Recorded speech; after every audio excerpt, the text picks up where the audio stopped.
Hello, everyone, and welcome back to Cinema Savvy, and welcome for another review. This review today is of A Christmas Carol, a film that is being released this year. A film that is being released this year, Chris. It's a Christmas miracle. It's an absolute Christmas miracle. But before we go into the review, we should go through the socials. So, Chris, go for it. Yes, absolutely. So this is out in cinemas tomorrow. We got a screener for this film a little bit early, but if you want to keep up to date with other reviews that we have, December is a very packed month for us on the channel. We have a lot of videos coming out. The best way to do that is either hit the bell icon or you can go onto our socials. So we've got Facebook at Cinema Savvy, Twitter at Cinema_Savvy. And if you'd like to pick up any merch that we have some t-shirts that are available to buy on TeePublic. The link to that is in the description down below.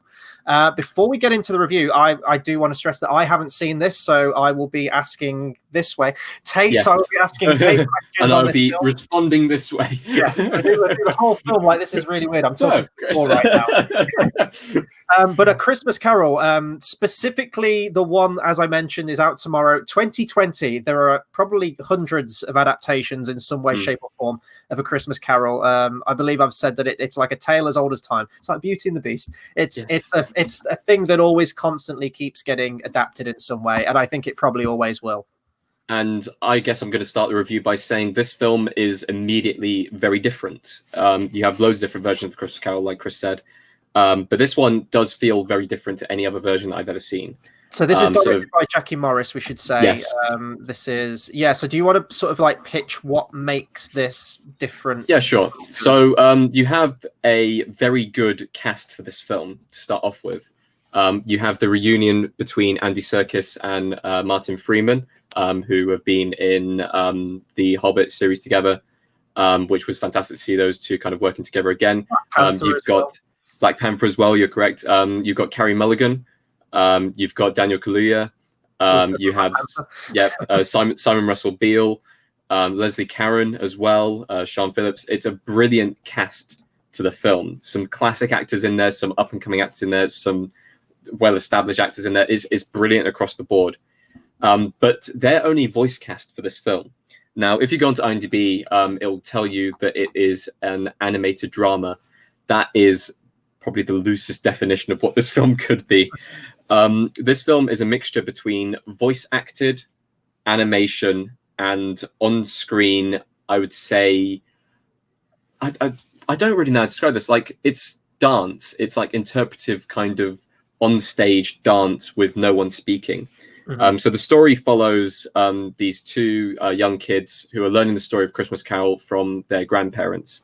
And as the story is being told to them, one of the kids kind of looks down at the table, looks at kind of like a model of a stage and stuff like that, a model of like a house, and starts to kind of dream up these kind of vivid imaginations of what it would look like, and have her own voices in her head, which is the amazing voice cast that I've just kind of reeled off.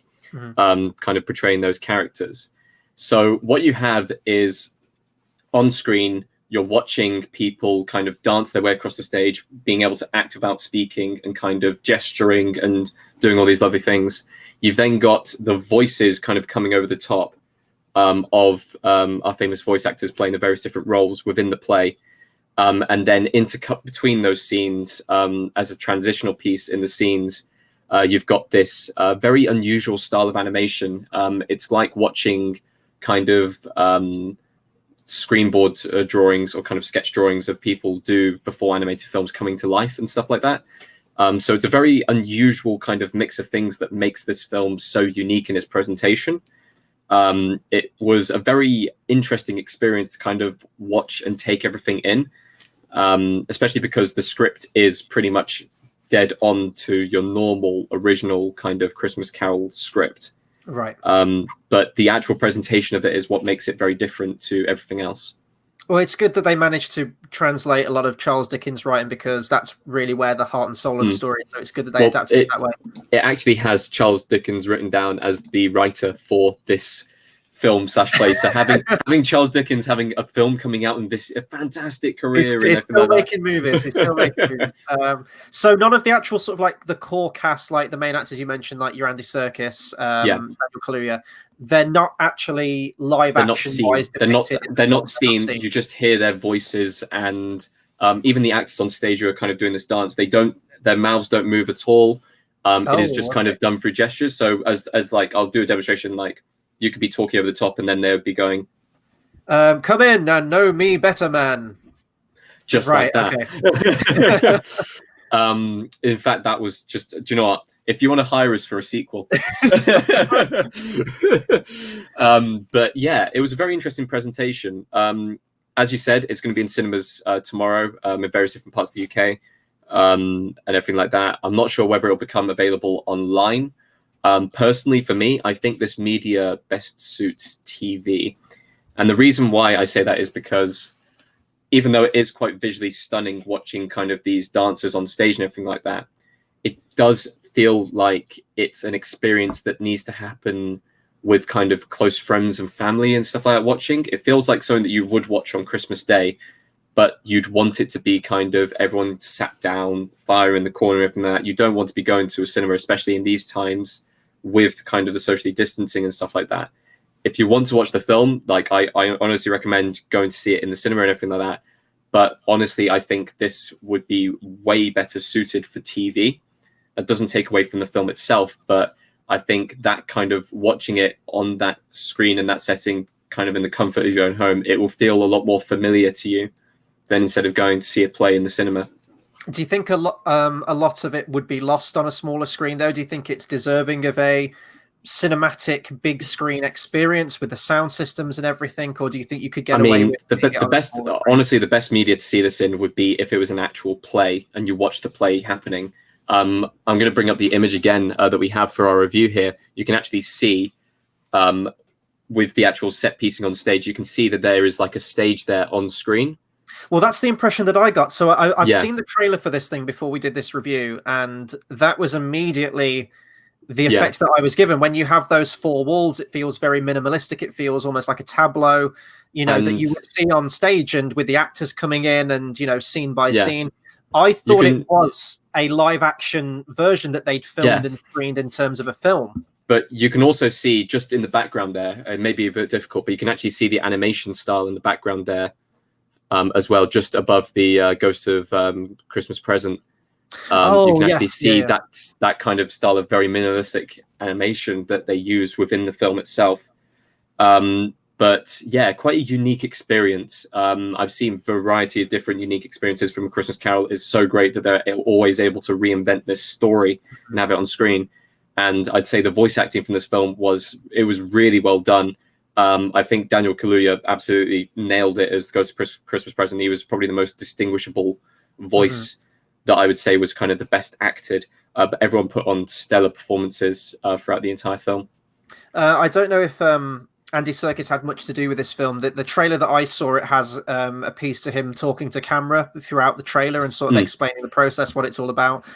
This is actually his second appearance in a depiction of A Christmas Carol. He was on a BBC series last year. I think it was the one with Guy Pearce from 2019. So it's fun to see him be reinstated into A Christmas Carol as a completely different character. He's the voice of Marley this time.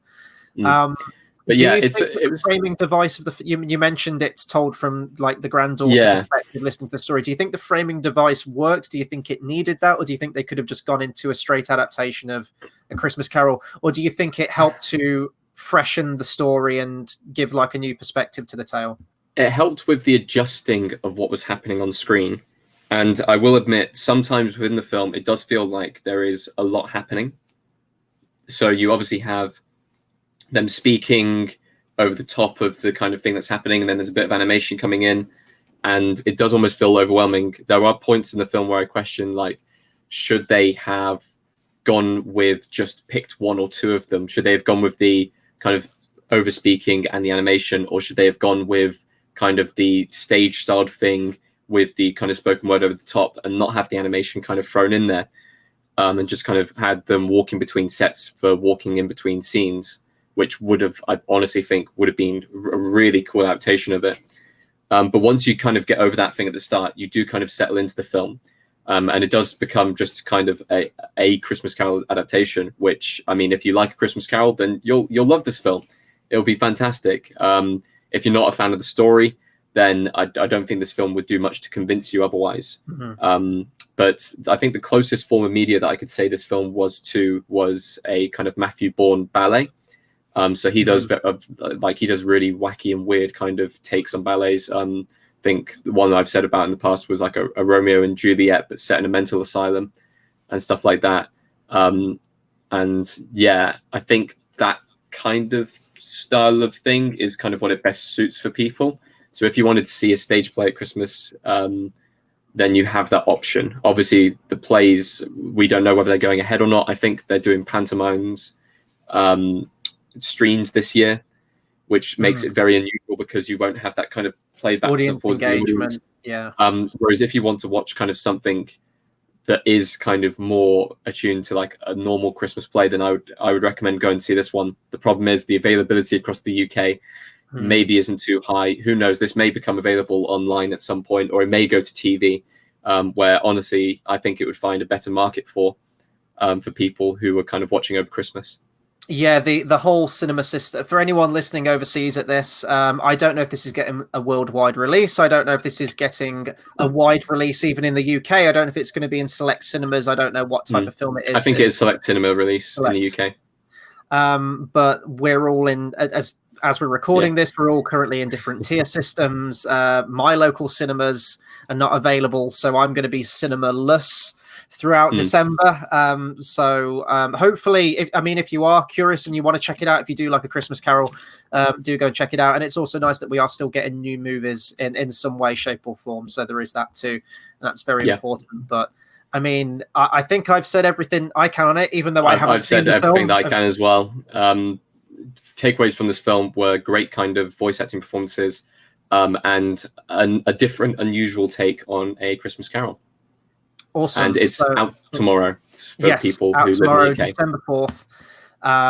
Almost at Christmas, folks. But yeah, so that will do it for our review. So let us know what you think of this film when you do go and see it. If you do get to see it, which is your favorite take on A Christmas Carol?